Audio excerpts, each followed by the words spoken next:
House of the Dragon, episode 4. I'm going to reiterate what I've said before. I think this show is genuinely having a more enticing start to it than Game of Thrones did in its season 1. Now, that does not mean House of the Dragon is a better show or anything beyond the just fact that I said I think it has a more enticing intro. Like, the first 4 episodes in the grand scheme of what this show could be are absolutely doing a sensational job of throwing the hooks on in through a family drama, essentially, at what the core of this show is. But before we get into all that, I have to say, yes, this is going to be a spoiler review. If you want my spoiler-free thoughts, this isn't my favorite episode yet, but I still like it more than episode 1, while still liking episode 1 quite a bit. Absolute must viewing, at least so far, for any major fantasy fan, or even just big fan of television. The only people I wouldn't recommend this to are the people who are like super sensitive to gore and sex and violence on TV. If you don't like that stuff, hey, I get it. I used to not like grimdark stuff as well.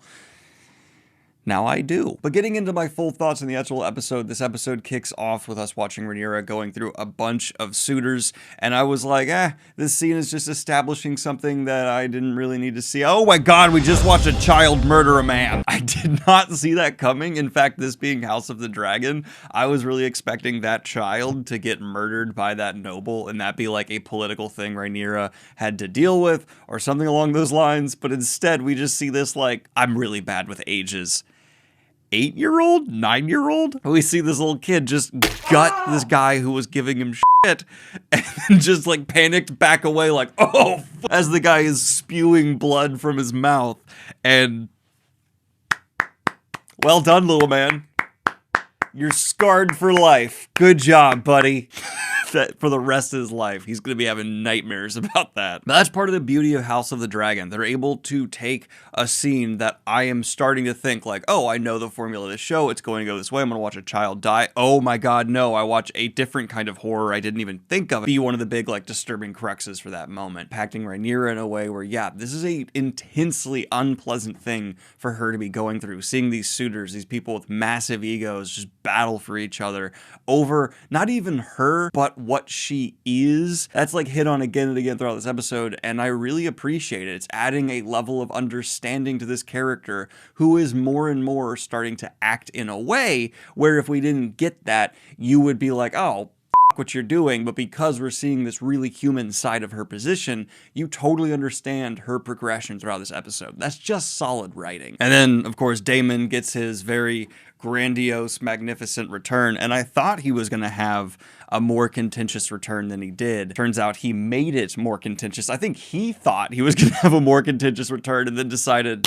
let's get some drama, baby. And more than any character I've ever seen in a show before, Daemon Targaryen is making me understand what the danger of a snake in a court is, because he is not someone who's going to openly fight the king, but he is just going to do whatever he thinks will bring chaos and possibly power to himself through that chaos. Because the big drama for this episode is he takes Rhaenyra, they go out into the city, and they enjoy the nightlife until Daemon decides to try and get Rhaenyra all horned up after getting her filled with alcohol and seduce her. But then he gets mad and like punches a wall and leaves. And I was a little confused on his motivations there. At first I thought he's trying to humiliate her as much as possible, show he could have done this and then dip out to be like, no. But the anger made me think maybe he just couldn't follow through with it. Maybe this guy has some lines he won't cross, and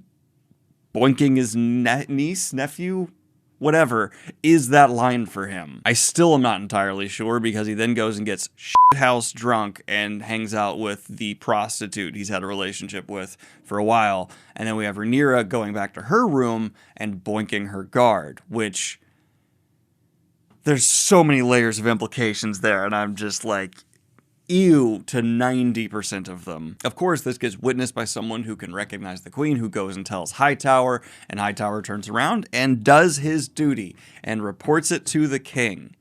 And that ruins his career, because this king, he's a fool. He's a okay, no, he's not a good man. He's a very human man, doing his best or what he thinks is doing his best, but he's not really, because he's being manipulated all over the place. But his response is just anger to this news. And after Rhaenyra denies the claim, which Rhaenyra, very good liar, I'm going to say that, swearing on her mother's grave?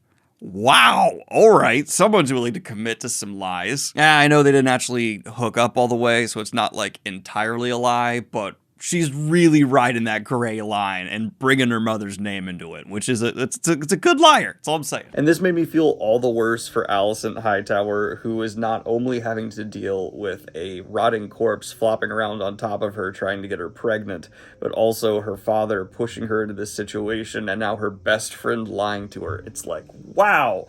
Juxtapose your sex scene with Rhaenyra's, which was shot pretty tastefully, and you're just like, this woman, I went from kind of not liking you to feeling so bad. And what's really brilliant about this show, and where I think House of the Dragon has mastered the political intrigue angle, is I don't know if the king was actually right for dismissing his hand, because the hand definitely has done some stuff to get his bloodline as close to the throne as possible. And I do genuinely think some of his motivations are to get to that throne. So despite the king doing all this stuff for the wrong reasons, he has in some ways moved properly, but I don't think intelligently. And his motivations for making these moves being so shaky is going to be what's biting him in the ass by the end of this season. Daemon's been exiled, the queen's trust in the princess is now riding on a lie, and she is still the heir,